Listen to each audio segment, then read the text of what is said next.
One wrong move, one ignored warning, one split-second decision, and lives were changed forever. Today, we uncover 5 horrifying true stories where safety failed, where trust was betrayed.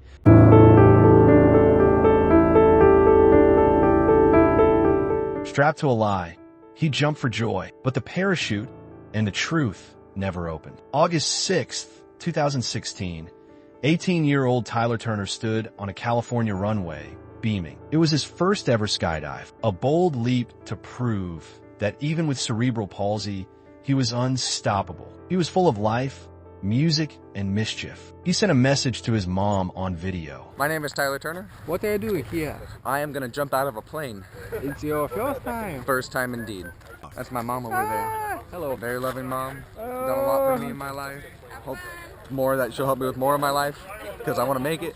Okay, we're gonna make it. Smiling, fearless, unaware. He was about to board a plane and never come back. Paired with a man named Young Kwan, Tyler was set for a tandem skydive, the kind where a beginner is tightly harnessed to a licensed instructor. It's supposed to be the safest way down. Supposed to be. At 13,000 feet, they jumped. Seconds later, the nightmare began.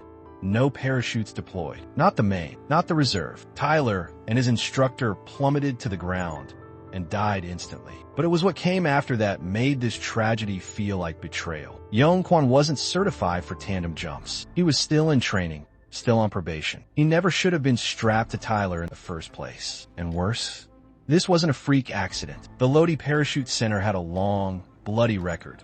Over 20 deaths since opening. And yet, the morning after Tyler's fatal fall, the center reopened like nothing had happened. The owner, Bill Dawes, shrugged off the deaths. "You don't shut the freeway down for a wreck," he said coldly. Tyler's parents were devastated and furious. They launched a lawsuit. Years later, they won $40 million in damages. But justice, no matter how expensive, couldn't undo the loss. Tyler died not just because something went wrong, but because someone let it happen.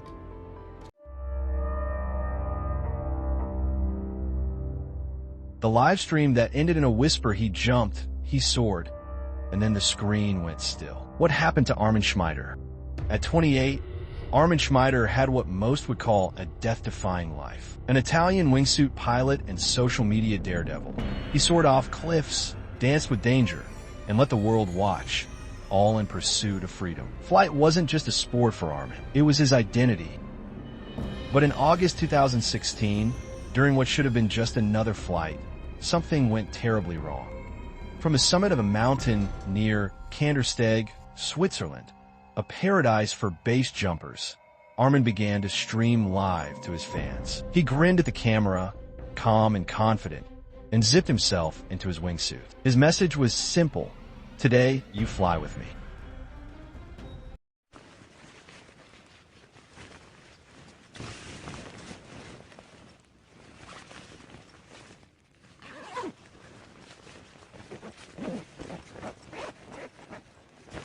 Jeg tror jeg fik det einfach nur.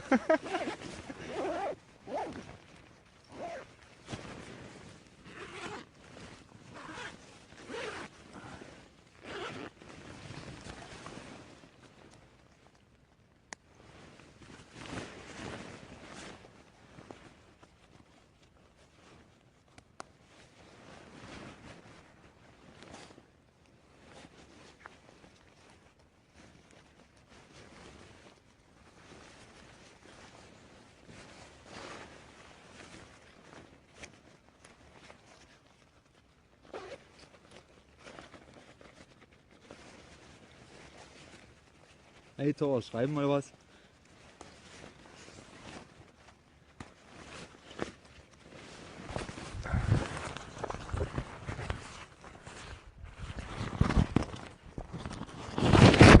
Thor, hörst du was?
So, heute fliegt's mal mit. Aber ihr hört noch was. Ich stecke euch ein.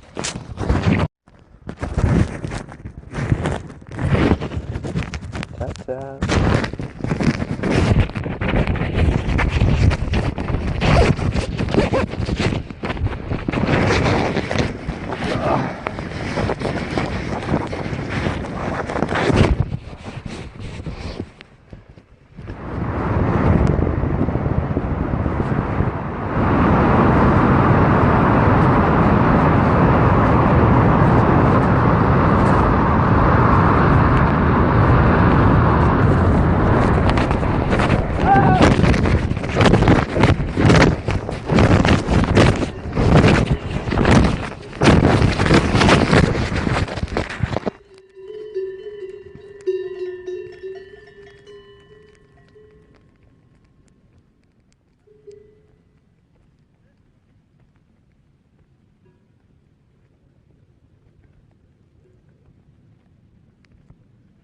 Then he jumped. For a few seconds, it was perfect. Wind roared past the microphone. The screen bounced with motion. It felt like flying. But then a shout, a noise no one could quite place, and then a chilling silence.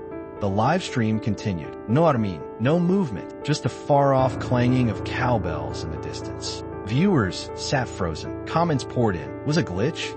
A stunt? A joke? It wasn't. Authorities found Armin's body the next day. He had plummeted to his death. The official cause, blunt force trauma. But the why remains a mystery. No parachute malfunction was confirmed. No collision spotted. No clear mistake identified. Only the final, haunting broadcast remains.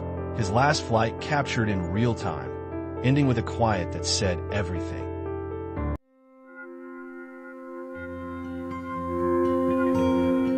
Locked inside and forgotten, she disappeared.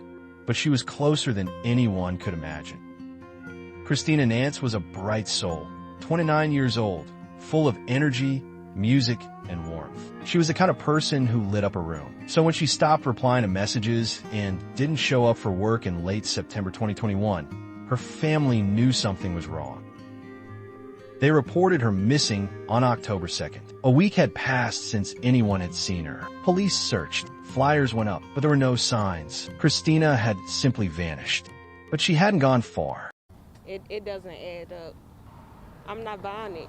We can't buy it as a family, and we won't. We gonna push for my sister. 13 days after she was last seen, an officer walked past an old, out-of-service inmate transport van in the parking lot of the Huntsville Police Department. Something caught his eye, a pair of shoes on the ground, just outside the cracked window. He opened the van. Inside was Christina Nance, decomposed, lifeless, alone. The vehicle had been parked there for weeks and used unmonitored. No one had thought to check it. No one had noticed the smell. No one had seen the movement. Security footage would later show the awful truth. Christina had wandered into the lot in distress, tried multiple vehicles, and finally entered the van. Once inside, the doors locked automatically. She was trapped. The footage showed movement for 3 days. She had been alive, calling out, pushing on windows. The van was just feet away from officers. Help was right there, but no one came. By the time she was found, it was too late, and the autopsy offered no clear answers, only an inconclusive cause of death.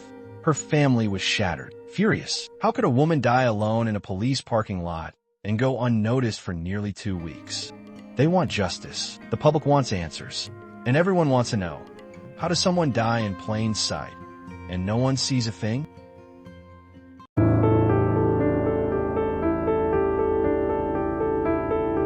The flaps never moved 72 lives. One simple mistake, and it was all caught on Livestream.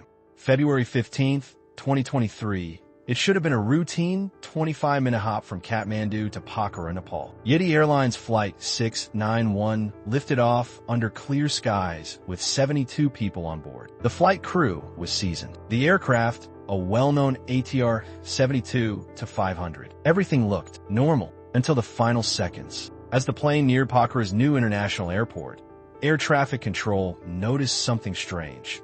The plane's nose was unusually high, at just 311 feet above the ground.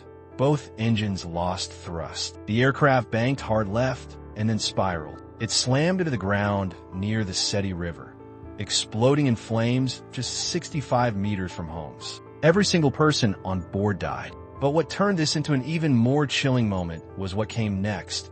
A passenger had been live streaming the flight on Facebook. The video showed smiles, laughter, normalcy. Then, a sudden jolt, a scream, a flash.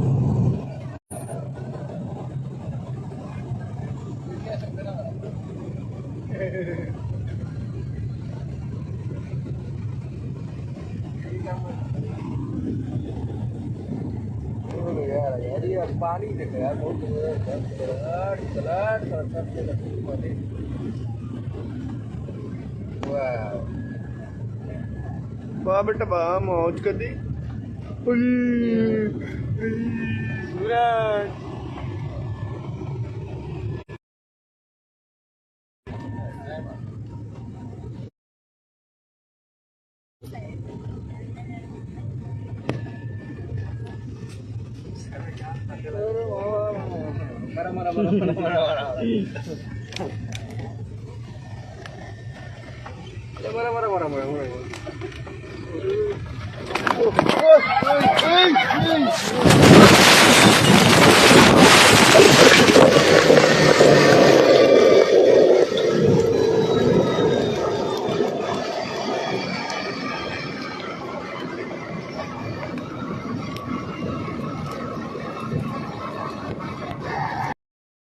And then silence. The co-pilot had called for flaps to be extended, but the flaps never moved. Instead, both engines had gone into feathering mode, cutting power entirely. It appeared one of the pilots accidentally grabbed the engine controls instead of the flaps. That one moment, a mix-up under pressure, led to Nepal's worst domestic air disaster in history. Even worse, no checklist had been followed. The captain tried to regain control just 14 seconds before impact. It was too late. Some say it was confusion caused by the unfamiliar approach to a brand new airport. Others believe it was simply human error, compounded by routine becoming too routine. But the fact remains, one wrong lever, no second chances, 72 lives lost, and the world watched it happen.